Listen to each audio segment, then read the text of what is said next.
মুহূর্তের মধ্যেই জানি কি হয়ে গেল। এখন কন্ট্রোল রুমে যোগাযোগ না করলে তো মহাবিপদ, কারণ এই কালো মেঘের মধ্যে দিয়ে কি তারা তাহলে এগিয়ে যাবে? আর এরপর আকাশের অবস্থা কিরকম, বিপদ আরো বাড়বে কি কমবে কিছুই বোঝা যাচ্ছিল না।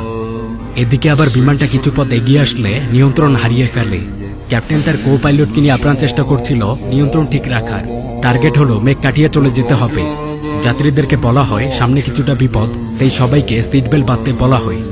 এ যেন ভীতিকর অবস্থা, সব যাত্রীরা ঘাবড়ে যায়। বিমান নিয়ন্ত্রণ হারিয়ে এগিয়ে যাচ্ছে। এভাবে কিছু দূর আসার পর ঘটে অদ্ভুত এক কাণ্ড। সামনে গোলাকার এক অবয়ব তৈরি হয়েছে, বজ্রপাত হচ্ছিল সেখানে। এই বৃত্তটা থেকে প্রচুর পরিমাণে আলো ছড়িয়ে পড়ে, যা সহ্য করা যাচ্ছিল না। পাইলট অনেক চেষ্টা করেন এই বৃত্তটাকে পাশ কাটিয়ে যাওয়ার, কিন্তু এটা যেন চুম্বকের মতো বিমানটাকে টেনে নিচ্ছে। অনেক চেষ্টা করেও পাইলটরা বিমানটাকে কন্ট্রোল করতে পারেন না। বিশাল এক উড়োজাহাজ এই বৃত্তের মধ্যেই ঢুকে যায়। পুরো বিমান কেঁপে উঠে, সবার শরীরে এক অদ্ভুত শিহরণ বয়ে যায়। তবে বৃত্তের এপারে চলে আসার পর বিমানটা শান্ত হলো। আকাশের এই দিকে আর কোনো বজ্রপাত নেই। তবে এখানে আরো বড় একটা অদ্ভুত ব্যাপার। তারা মাত্র বিকালের দিকে রওনা দিল, বিকাল 5টা হবে, কিন্তু এখানে আকাশে রাত, মানে রাত হয়ে গেছে, গভীর রাত। মাত্র 10 মিনিটের মধ্যেই দিন থেকে রাত হয়ে গেল, এটা কিভাবে সম্ভব? বিমানে এখন আর কোনো নেটওয়ার্ক নেই। যাত্রীদের সহ প্লেনের কোনো ডিভাইসই নেটে সংযোগ হচ্ছে না, কোনো প্রকার যোগাযোগ করা যায় না।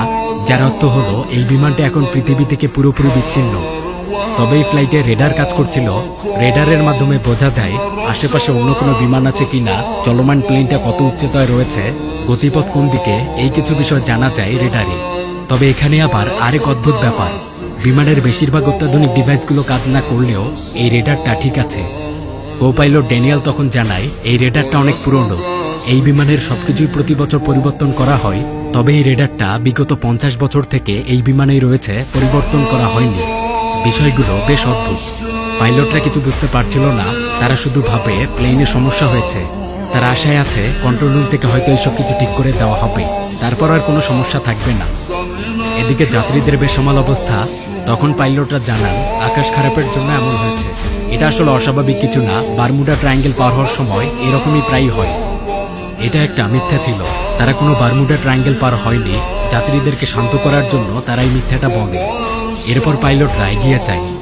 কিছুক্ষণ পর ক্যাপ্টেন লক্ষ্য করেন রেডারে তারা ব্যতীত অন্য কোনো বিমানের চিহ্নই নেই। মানে তাদের কাছাকাছি 50 মাইল পথ পর্যন্ত অন্য কোনো বিমান আর নেই। এরকম তো হওয়ার কথা না, আকাশের এত বড় পথ নিয়ে তারা শুধু একাই এখানে রয়েছে। রেডারের সিগন্যালগুলো অদ্ভুত, তেমন কিছুই বোঝা যায় না।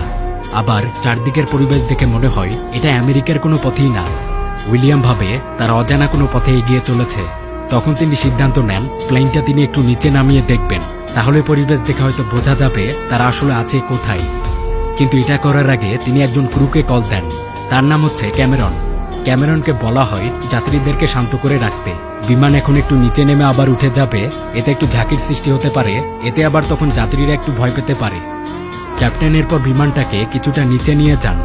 এদিকে আবার নিচে নামার সাথে সাথেই দেখা যায় রেডারে 10-12টা প্লেন একসাথে চলে এসেছে। মানে তাহলে নিচের দিকে বেশ কিছু বিমান আছে। এতে ক্যাপ্টেন বেশ তৃপ্তি পান। কিন্তু কো পাইলট ড্যানিয়েল জানায় অদ্ভুত বিষয়।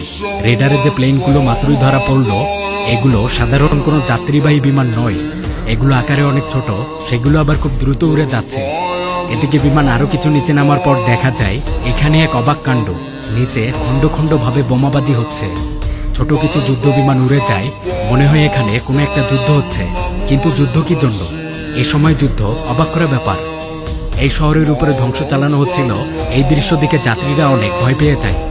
তাদের এইসব কিছু স্বপ্ন মনে হচ্ছিল। ক্রু মেম্বাররা যাত্রীদেরকে শান্ত রাখার চেষ্টা করে, হৈহুল্লোর অবস্থা। এক সময় দেখা যায় ক্যাপ্টেনদের কাছে এক যুদ্ধ বিমান চলে এসেছে। উইলিয়াম ভয় পেয়ে যান। দ্রুত বিমানটাকে আবার উপরে নিয়ে আসা হয়। উপরে আসার পর পরিবেশটা শান্ত হলো। তাহলে কথা হচ্ছে ক্যাপ্টেনরা এখন যেখানে যে পথে রয়েছেন তার ঠিক নিচে কোনো না কোনো যুদ্ধ হচ্ছে। কিন্তু এটা তো সম্পূর্ণ আজব। এই অবস্থায় সবার আগে যেটা জানতে হবে এই বিমানটা আসলে আছে কোথায়। এভাবে অজানা পথে তো এগিয়ে যাওয়া যাবে না, তাদের ইংল্যান্ড পৌঁছতে হবে। তখন ক্যাপ্টেন বলেন তারা কিছু দূর এগিয়ে যাওয়ার পর আবার এই বিমানটা নিচে নামাবে। কাছাকাছি কোনো এয়ারপোর্ট থাকলে সেখানে ল্যান্ড করা ছাড়া তো আর কোনো উপায় নেই। কিন্তু ড্যানিয়েল এমনটা করতে মানা করে।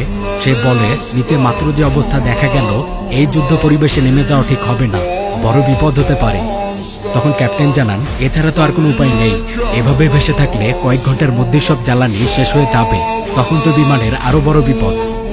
অন্যদিকে বিমানের এই যাত্রীদের মধ্যে দুজন ছিলেন ইতিহাসের প্রভাষক, ডেল এবং বেনেট। তারা নিচের এই পরিবেশ দেখে অবাক হন। তারা ইতিহাস সম্পর্কে ভালো জানেন, তারা এসব দিকে ধারণা করে নেন এটা বিশ্বযুদ্ধের সময়। নিচে যে যুদ্ধটা হচ্ছে এটা দ্বিতীয় বিশ্বযুদ্ধ। তারা দ্রুত বিমানের ককপিটে এগিয়ে আসেন, পাইলটকে সব জানাতে হবে, কিন্তু ক্রুরা তাদেরকে আসতে বারণ করছিল। বেনেট তখন চিৎকার করে সবকিছু খুলে বলে যে নিচে বিশ্বযুদ্ধ চলছে, আর মাত্র যে যুদ্ধ বিমানটা পাশ দিয়ে উড়ে গেল এটা জার্মানির বিশেষ যুদ্ধ বিমান, যা 1945 সালের পর থেকে আর